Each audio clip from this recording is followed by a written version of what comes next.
we've spoken about the 2030 horizon. By then, do you see, say, the electric vehicle portfolio of Mahindra becoming maybe 40-50% of its overall volume? See, the thing is that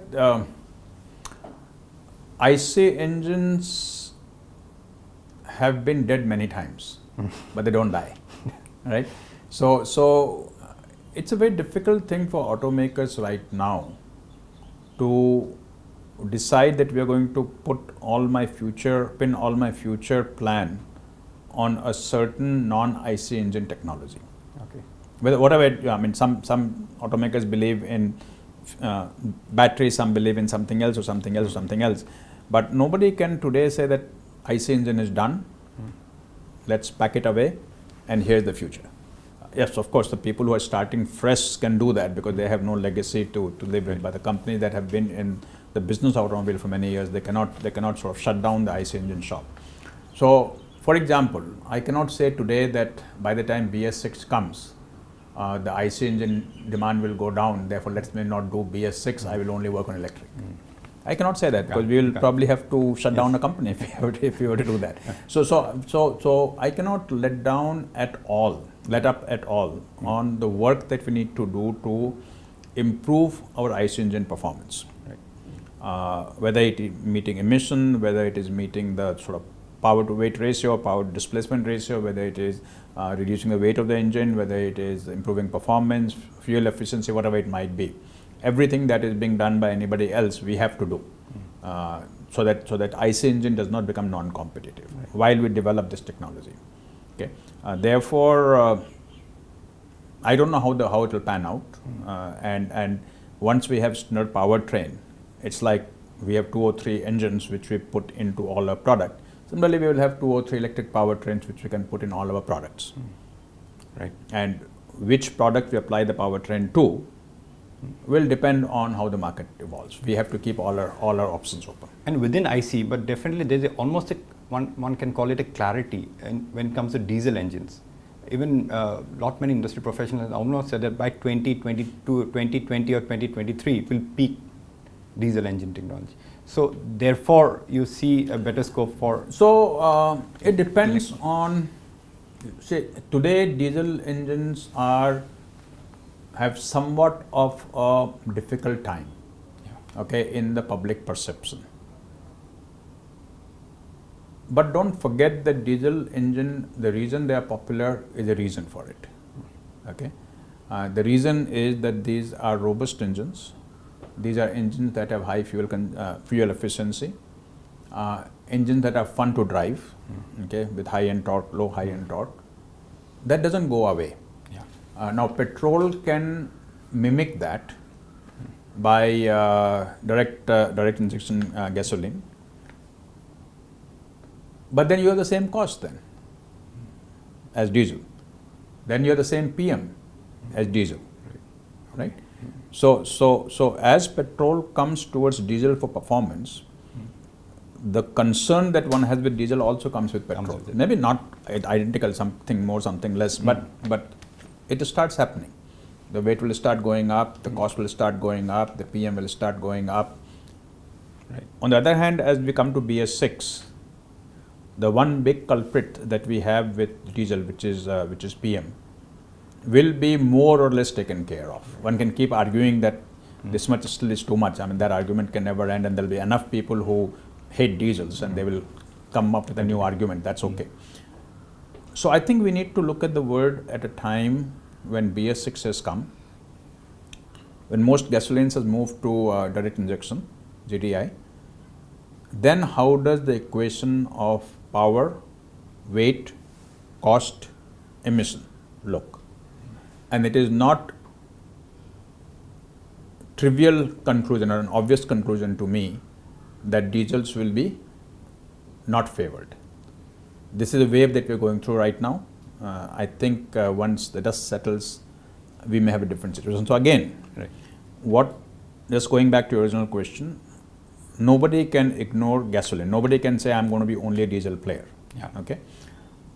At the same time, to assume that I can forget diesel now and just focus on gasoline will be foolhardy. We have to still keep our diesel programs going. That's what is making it so challenging for all of us, that we have to keep all our options open.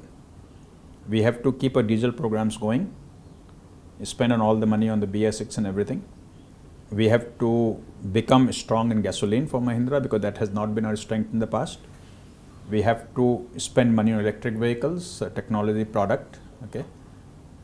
And we don't know whether a combination of these three will continue, whether one will die off and two will remain, or whether two will die off, one will remain. But we have to work on all. As of date, how many, say, gasoline powertrain or how many diesel powertrain? Well, basically we will have three. We have the 1.2 liter today. We will have the 1.5 liter very soon. Yes, and we will have 2 liter in 2-3 more years. We already have a 2 liter right now, but that's an old generation 2 liter. We will have a new generation 2 liter. So basically, a core powertrain will be 1.2, 1.5 and 2 for gasoline. Okay. And diesel also 1.2, 1.5 and 2. Right. All and these. In electric powertrain, as you had explained the other day, it will be the high volt, which is under development, which will be in by about 2018-19 or so. Yeah.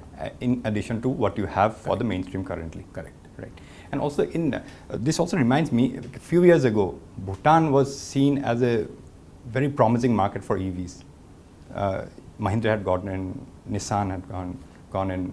How is that panning out? Because that was seen as an example from a policy perspective. Yeah, not much is happening. It's a very small market. I think we are still selling a few vehicles here and there. Yeah. It's a very small market. I think price equation was not working out there. Right. See, in all of these things, one can always say that why doesn't a company like Mahindra subsidize? But you cannot play a game on subsidizing. After all, we are in business to be profitable, and we are not in business to just do things for the sake of doing things. So we have to look at profitability. We have to look at how far are we willing to subsidize something and where do we have to back off. And that applies to everything. I mean, even if you look at our financial result for the year and volume result, we have always taken a pragmatic view, saying that, look, we are not going to go after volume so badly that we ignore our financial performance, and we have to balance the financial performance and volume performance. So we have to take a calculated. Have you exited Bhutan, or have you going? Exited is not the right thing, but are we selling in large numbers now? Right. And also, when Mahindra Reva became Mahindra Electric, there was also a kind of a shift in strategy, if I may call it so, of Mahindra Electric also becoming a powertrain supplier to other OEs. Yeah, so I think that shift in strategy has become sharper, okay, but not something that happened overnight. Right. Okay, in fact, when we had purchased Reva Reva Electric, at that time also Reva was working on being a powertrain supplier, and they were working with 2 or 3 other OEMs to supply the powertrain, but it didn't fructify. And even today, even though right now all the work that Mahindra Electric is doing is for Mahindra and Mahindra's product, but we are going to be totally open, other than SsangYong product also we are working on now. But we will be totally open as Mahindra Electric, that we are like an engine manufacturer, and whoever wants to buy the engine can buy the engine. Yes. Right? So Mahindra Electric will not, Mahindra and Mahindra can never tell Mahindra Electric, yes, that you cannot sell the powertrain to so and so. So there, China presents a fantastic opportunity for Mahindra Electric then as a powertrain. Well, see, again, it depends on what kind of value we can put on the table. We are not the only company in the world that's doing electric powertrain. There are many companies. Okay, we have to create our mark. We have to create our mark. We have to see what value we put on the table that somebody would want to buy our powertrain. The big advantage that we have is that if India takes off on electric vehicles, and if Mahindra has a key role to play in that taking off, and I hope both happen, then Mahindra will have the volume advantage. And that volume advantage will perhaps make us more competitive globally to be able to become a supplier of powertrain to many companies. And also, could you briefly tell us about how is the EV tech sharing taking place between SsangYong and Mahindra? I believe SsangYong is also working on an electric Tivoli. Yeah, so basically, I won't say electric Tivoli, but basically the powertrain that is being developed by Mahindra Electric working with component suppliers, and it's been designed in a way that will meet the needs, future needs of Mahindra product as well as SsangYong products. And the development will be shared between Mahindra, SsangYong and Mahindra Electric. The development cost will be shared between Mahindra, SsangYong and Mahindra Electric. Right. So, and how many products can we expect from SsangYong stable? See, right now we are working in both. There is one lead Mahindra product and one lead SsangYong product. Okay. So work is being done with two lead products in mind. Once the work is done, it can be put into many different products. So it's again, I repeat, it's like having an engine which you put into different powertrain, different products, like it is being done today by everybody for all their product ranges. It's become very interesting talking about electric vehicle technology. So, and when you talk about premium, I was thinking at some point, maybe 5, 7, maybe 10 years down the line, do we see Mahindra electric vehicle in USA maybe competing against the likes of Tesla, for example? It's a very different game now, okay? And we don't know how the game will get played out. We don't know who will emerge in the forefront, okay? Do we aspire for it? Yes. Will it happen? I don't know. Okay. Again, the electric vehicle game will bring in many new players. Right? So today, if there are 50 auto manufacturers in the world, there will probably be 100 electric vehicle manufacturers in the world. Interestingly enough, to become an EV manufacturer may be easier than becoming a IC engine vehicle manufacturer, because there are a lot of things that you have to worry about in IC engine design, manufacturing, servicing, that you don't need to worry about in electric vehicle. Everything is relatively simpler. Relatively simpler. It's not simple. Relatively simpler. Right. So there I have a question. Once EV industry takes off, do we see a drastic change in the whole manufacturing and the supply chain part also? Because manufacturing is not that complex. You don't need, it's not such a labor-intensive industry, for example. No, from a supply chain perspective also. I won't say that. See, if you imagine for a minute, take Mahindra's example. Okay, suppose you say that Igatpuri plant is a supplier of engines to Mahindra, and Nasik plant is my manufacturing plant. Okay, which is the reality. In electric vehicle scenario, same thing.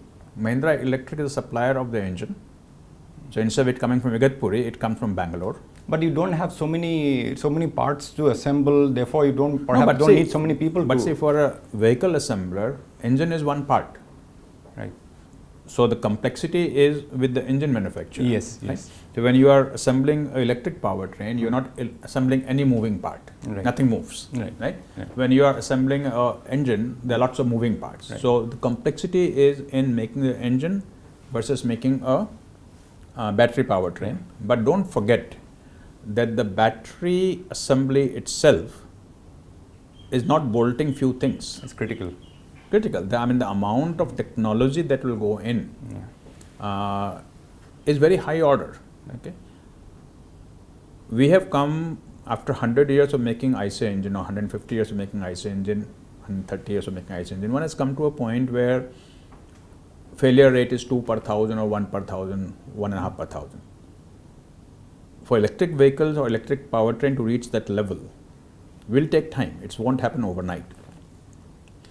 But the word is used to that kind of failure from powertrain. They will not go back to 100 per 1,000. Yes. Therefore, from word go, the reliability that you have to bring into that powertrain, has to be very high. Powertrain, is very high, right?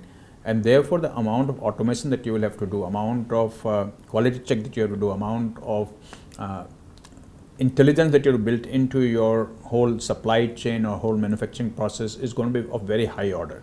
There are only few plants in the world today for electric battery. Right? We are just discussing right now. We are having reviews, going to various plants, understanding how to make how to assemble battery. Right. fairly complex technology. Right. So a lot to be done. So don't, again, it is being oversimplified in saying there's nothing, no big deal, electric vehicle, everything is simple. Now you glue some panels and you bring in a battery, stick it in, connect some cables, you are done. Right. That's not how, it is. Yeah. That's not how it is. So again, I'm just sort of cautioning that, well, I'm very excited about electric vehicles and I'm very happy that things are moving in a direction where suddenly we see a silver lining or a light at the end of the tunnel about electric vehicle. But the task is not trivial. It's nowhere near done. And technology-wise also, technology is moving very rapidly. Whoever is coming into electric vehicles, whether as a supplier or as a component manufacturer or as an OEM, will have to put in tremendous effort to make it happen. And government has to continue to support it. Right. If the government of India thinks that within 6 months their job is done, they can move out and now the market forces will take over, it won't. Okay, Dr. Goenka, let's switch lanes and talk about the conventional vehicle business. We have seen your numbers are out for the month of May, and we have seen how the market has moved. Because SUV is the flavor of the, not only the season, perhaps the years now, you are feeling the heat of competition. And it's becoming more challenging to kind of sustain that same market share and growth. And on top of it, some of the models have not performed as well as expected. What is the strategy going forward now to defend? We have sort of two-pronged strategy, of course. One is the products that we have today on ground, how to improve their attractiveness to the consumer so that we get some additional volumes from them, and some new product and refreshes that we're launching during the year. We have one major product launch during this year, which is U321, and that we expect to be a high volume product, and we have a couple of refreshes that will be launched during this year, which will add to the volume that we have today. Finally, it comes down to having the right product, the right price, and position them well, and that's what we'll work on. We are pretty confident that we should see a turnaround in our market share. The drop that has happened in last few years, the steady state point will not be where we were 5 years ago, because in that era when there were only few players, was fine. It was not realistic anymore. Yeah, not realistic, but the steady state should be higher than where we are today. Okay. What level would be comfortable for you? I don't want to give any specific number, right. but let's take it one at a time right. and get to a point where we start seeing a market share uptick, get to a point where we have U321 launch, and then I will talk about it. Right now, to give a number doesn't. The stakes are quite high with the U321. Yeah, but see, in terms of what a product means to any auto company, no matter how big or how small you are, every product launch is like that. Okay, if you take India's largest manufacturer, when a product is launched successful, it makes a difference even for the largest manufacturer. If you take a look at SsangYong, Tivoli, one product changed the fortunes of SsangYong. Now we are launching G4 Extend, which is going to be again changing the fortunes of SsangYong. You look at Mahindra, when you have a successful Scorpio 15 years ago, that redefined Mahindra. When you had successful XUV 6 years ago, redefined Mahindra. Any product that we launch, when it's successful, it has a very positive rub-off. So if you have a very good successful launch, clearly it makes a difference, and not only on that product, but it rubs off on many other products, and nobody can ever wish or hope that every product will be a blockbuster. Cannot be. Right. It cannot happen to the best in the world. Right. But this other thing that I want to say is that Mahindra has gone beyond the point where success or failure of one product can make or break the company. Okay. What is forgotten often when media talks to me is 50% of our portfolio is commercial vehicle. 50% is commercial vehicle, and there we have market share of 51%. Right. SCVs. So 51% market share we have in SCV, right? So that is a very big major part of our portfolio.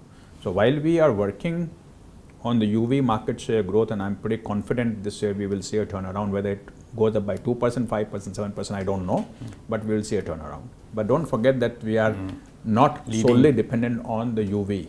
I'm not saying it to sort of take eyes off of UV. It's very important because that's what builds the image, that's what builds a brand. But a bread and butter is in commercial vehicle, where we are doing a lot. And once the truck business becomes profitable for us, financially it will change the whole sort of equation for us. And lastly, Dr. Goenka, we have seen in the overall global automotive industry, consolidation and collaboration. Consolidation more on the component industry side, collaboration in the OEM side. And Mahindra and Mahindra, as you have also earlier said, at any given point of time, you hold discussions multiple. Anything in the horizon? I believe you had talks with Ford also. We keep talking with many people. No, I'm not saying anything about any specific company. The only specific company I can talk about is SsangYong. Okay. And clearly we are by the year increasing our collaboration with SsangYong and becoming interdependent, where a lot what Mahindra does comes from SsangYong and vice versa. And that's the kind of collaboration that can happen only when you have a joint ownership. So that we are obviously working on. Beyond that, yes, we have talks going on at various levels, various people all the time, but I cannot be giving any specifics on that. On that note, Dr. Goenka, thank you very much for talking to us on this episode of the Autocar Professional Dialogue. Always a pleasure talking to you. Thank you very much. Okay. And thank you very much for watching this episode of the Autocar Professional Dialogue.